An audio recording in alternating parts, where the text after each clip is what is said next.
जो आपकी एग्जाम में एक एक दो दो दिन के गैप दिए हैं ना, उसमें आप पूरे सिलेबस को बहुत आसानी से रिवाइज तो कर लोगे, लेकिन जो चीज हम आपको देने वाले हैं उससे आपको सीधे के सीधे एमसीक्यू दिखने वाले होंगे एग्जाम में। कि आपको बोला जाए कि आप पहले दिन है ना सिर्फ रोटी रोटी खाओ, ठीक है, दूसरे दिन आपको सिर्फ और सिर्फ सब्जी सब्जी मिलेगी, और तीसरे दिन आपको सिर्फ और सिर्फ मिठाई मिलेगी। तो क्या आप इस तरह की थाली को खाना पसंद करोगे?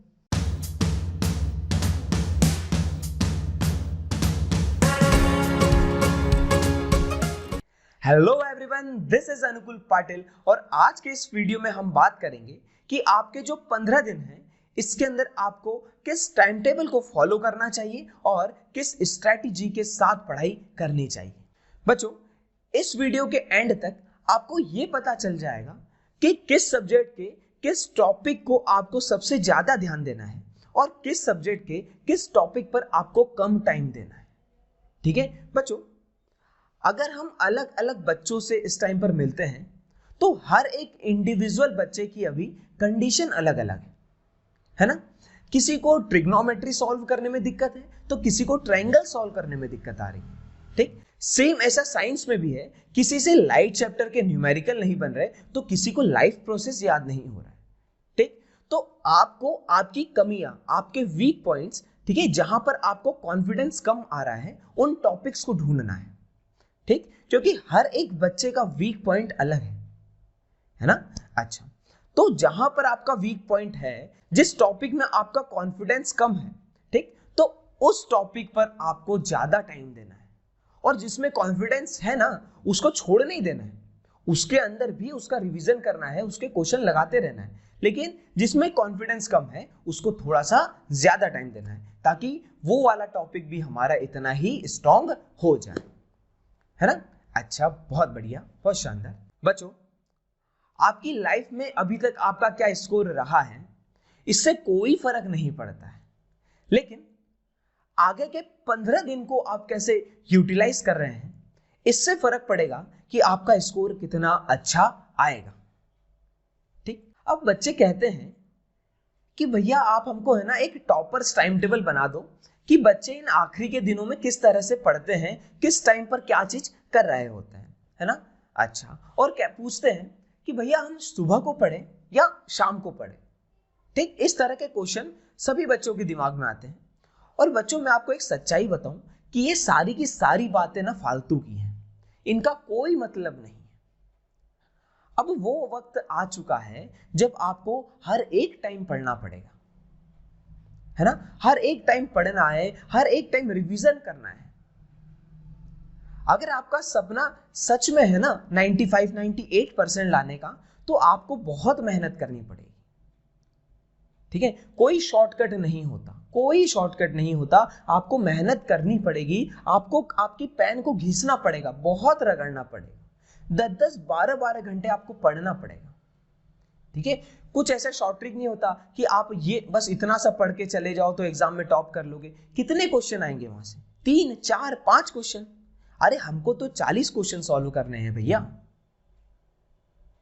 ठीक है, अच्छा, अब बच्चों ये इंपॉर्टेंट है कि आप सवेरे पढ़ रहे हो या शाम को पढ़ रहे हो। देखो सिंपल सी बात है, मैक्सिमम बच्चे अभी पढ़ रहे हैं रात को, है ना। तो उस टाइम पर वो पढ़ने के नाम पर मतलब एक्टिंग कर रहे हैं कि भैया हम क्या करते हैं, दोस्त को मैसेज कर रहे हैं, उसके रील्स देख रहे हैं, शॉर्ट्स देख रहे हैं, ये सब चीजें कर रहे हैं ना। तो आप उस टाइम को अवॉइड कर दो और मॉर्निंग में पढ़ना स्टार्ट कर लो, है ना। या फिर ऐसा देखो कि अगर आपको ये बाकी डिस्ट्रैक्शंस नहीं है तो आप रात को पढ़ लो। जब आपका कंसंट्रेशन हाई रहता है ना उस टाइम पर पढ़ो, कोई दिक्कत नहीं है ना। अच्छा, लेकिन बच्चों एक चीज का ध्यान रखना कि जिस टाइम पर आपका एग्जाम होने वाला है ना, ठीक, उस टाइम पर आप सोने की आदत मत डालना, है ना। उस टाइम पर हमको मैक्सिमम से मैक्सिमम प्रैक्टिस करना है। ठीक, अच्छा, बहुत बढ़िया। अब बच्चों, आपको पढ़ना कैसे है, आपका शेड्यूल क्या होना चाहिए, ठीक है, डेली आपको क्या क्या चीजें पढ़नी चाहिए, ये बहुत इंपॉर्टेंट चीज है। ठीक, अच्छा, देखो बच्चों, आप एक चीज इमेजिन करके देखो कि आपको बोला जाए कि आप पहले दिन है ना सिर्फ रोटी रोटी खाओ, ठीक है, दूसरे दिन आपको सिर्फ और सिर्फ सब्जी सब्जी मिलेगी, और तीसरे दिन आपको सिर्फ और सिर्फ मिठाई मिलेगी। तो क्या आप इस तरह की थाली को खाना पसंद करोगे? नहीं, अब दूसरी कंडीशन आप इमेजिन करके देखो कि आपको हर एक दिन पूरा रोटी सब्जी मिठाई सारी चीजें दी जा रही है, ठीक, तो आप सेकंड कंडीशन को प्रिफर करेंगे, है ना, हर कोई यही करेगा, ठीक। तो सेम आपके दिमाग के साथ भी है। अगर आप उसको एक दिन पूरा का पूरा मैथ्स खिलाते रहेंगे या अगले दिन आप सिर्फ साइंस खिलाते रहेंगे तो वो नहीं खा पाएगा। आपके दिमाग को भी तो पसंद होना चाहिए ना।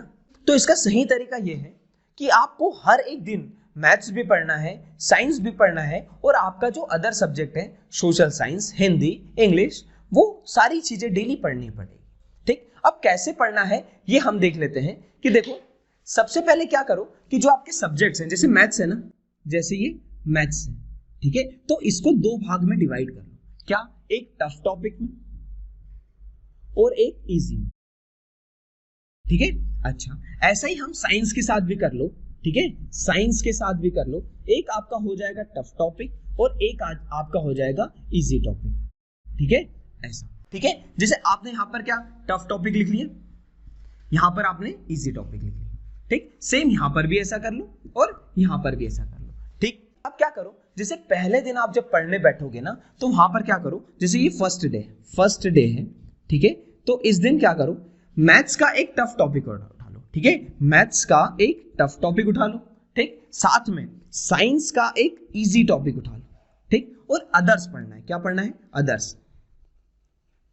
अदर्स में आपका क्या आता है? सोशल साइंस आ जाएगा, ठीक, आपका हिंदी आ जाएगा, आपका इंग्लिश आ जाएगा, ठीक। अब देख, जैसे कि हमने फर्स्ट डे मैथ्स को कितने देर देना है? 3 आवर्स देना है, साइंस को कितना देना है? 3 आवर्स देना है, और अदर्स को भी कितना देना है? 3 आवर्स, ठीक। अब इन 3 घंटे में क्या करो, पहले तो एक या दो टॉपिक उठाओ और उनके क्वेश्चन सॉल्व करो, ठीक।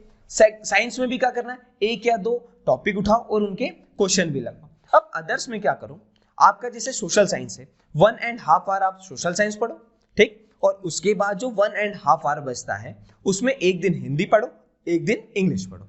आसानी से 10 दिन के अंदर आपका सिलेबस कंप्लीट हो जाएगा। अब देख, सेकेंड डे क्या करेंगे हम? सेकेंड डे क्या करेंगे, हमने यहां पर मैथ्स लिया ना, तो अब मैथ्स का हम ले लेंगे इजी और साइंस का हम ले लेंगे टफ, साथ में अदर्स वैसा का वैसा चलने दो, ठीक। अब देखो, ये डेली हमारी कितनी हो गई? 9 घंटे की पढ़ाई डेली हो रही है। डेली हमारी कितनी हो रही है? 9 आवर्स की स्टडी हो रही है। साथ में अब क्या करेंगे, हम डेली 2 आवर का एक रिवीजन मारेंगे। क्या मारेंगे? रिवीजन मारेंगे, ठीक है, हम डेली 2 आवर का एक रिवीजन भी मारेंगे। इससे आपका फायदा क्या होगा, जो आप पहले दिन पढ़ोगे वो यहां तो आपने पढ़ लिया, ठीक, साथ में रिवीजन करते वक्त एक बार वो रिवाइज भी हो गया। अब देख, दूसरे दिन आपने इतना पढ़ लिया, उस दिन क्या करेंगे, ये तो इसका भी रिवीजन और इसका भी रिवीजन। अब 10 दिन बाद आपके हाथ में क्या रहेगा, सारे के सारे आपके चैप्टर्स कवर हो चुके हैं, ठीक, आपका रिवीजन भी बहुत अच्छे से हो चुका होगा, ठीक। अब 10 दिन के बाद आप क्या करो, 1 या 2 दिन के लिए सिर्फ सैंपल पेपर लगाओ, है ना, सिर्फ एक एक दो दो सैंपल पेपर बहुत है, इससे ज्यादा की जरूरत नहीं है। मैथ्स में 2 सैंपल पेपर लगा लो, साइंस में 2 लगा लो, और बाकी के सब्जेक्ट में एक एक भी बहुत है, ठीक है। अगर आपने इस तरह से पढ़ाई करी है ना, तो आपको ज्यादा सैंपल पेपर की जरूरत नहीं है। आपको सिर्फ फेमिलियर होना है कि पेपर आपका कैसा आने वाला है, और ये जरूरी नहीं है कि आप किसी पर्टिकुलर कंपनी का सैंपल पेपर लेने जा रहे हैं, ठीक। जो आपको आसानी से कम कॉस्ट में अवेलेबल है वो सैंपल पेपर उठा लो। सभी सैंपल पेपर अच्छे हैं, ठीक है, हमको कंपनी के नाम पे पैसा खर्च नहीं करना है। अगर आप ऐसा कर रहे हैं ना, तो आप आसानी से बहुत अच्छा स्कोर कर सकते हैं। ये जो आगे के 15 दिन आपके होने वाले हैं वो आपके बहुत ज्यादा इंपॉर्टेंट होने वाले हैं, क्योंकि अगर आपका टर्म 1 के अंदर अच्छा स्कोर आता है ना, तो टर्म 2 के लिए आपके पास एक अलग ही कॉन्फिडेंस होगा, ठीक, एक मोटिवेशन होगा कि यार अगर मैं टर्म 1 को फोड़ सकता हूं तो टर्म 2 को भी आसानी से फोड़ सकता हूं, ठीक है। और ये कॉन्फिडेंस अगर आप में आ गया ना एक बार, तो ये आपको IIT JEE नीट की प्रिपरेशन में भी काम करने वाला है, यही छूट नहीं जाएगा। एक बार अगर लड़ने की ताकत आ गई तो वो फिर कभी छूटती नहीं, बस मेहनत करने की ताकत आना चाहिए, बस, ठीक है बच्चों। ये जो लास्ट के 15 दिन बचे हैं ना, ये आपके लिए बहुत ज्यादा इंपॉर्टेंट होने वाला है, ठीक। तो इसके अंदर आपके फोन में, आपके दोस्तों में इस इंपॉर्टेंट टाइम को बर्बाद मत कर देना, क्योंकि बाद में बहुत ज्यादा पछतावा होता है कि यार मेरे पास सारे रिसोर्सेस थे, मुझे सब कुछ पता था, लेकिन फिर भी अगर मैं उन 15 दिन के अंदर मेहनत कर लेता तो आज मेरा स्कोर बहुत अच्छा हो सकता था। ठीक बच्चों, इससे कोई फर्क नहीं पड़ता कि आपके दोस्त का कितना सिलेबस हो चुका है, आप उससे फोन लगा के पूछो भी मत। सिर्फ इससे फर्क पड़ेगा कि आपका कितना सिलेबस हुआ है। ठीक, अगर आपके दोस्त का ज्यादा सिलेबस होगा ना तो आप उससे डिमोटिवेट हो जाओगे और आपका 1 से 2 दिन आप बर्बाद कर लोगे। और अगर उसका कम सिलेबस होगा ना तो आप अपने आप को ज्यादा मोटिवेटेड समझोगे, तब भी आप 1 से 2 दिन खराब कर लोगे। ठीक, तो इससे कोई फर्क ही नहीं पड़ेगा कि आपके दोस्त ने कितना सिलेबस कर लिया है या कितना नहीं किया है। सिर्फ इससे फर्क पड़ेगा कि आपने कितना सिलेबस कंप्लीट कर लिया है। तो बच्चों, आपका फोकस सिर्फ आपके सपने पर होना चाहिए कि आपको 95 98% लाना है। बाकी दुनिया क्या कर रही है, किसकी शादी है, हमको कोई फर्क नहीं पड़ना।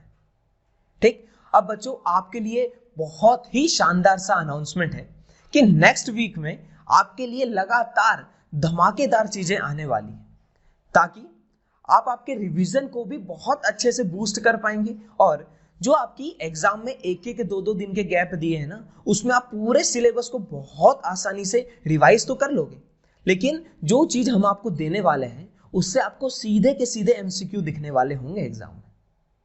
ऐसा कुछ खतरनाक मटेरियल प्रिपेयर किया गया है आपके लिए। ठीक, तो बच्चों पढ़ते रहिए, फोड़ते रहिए और देखते रहिए डिजिशाला।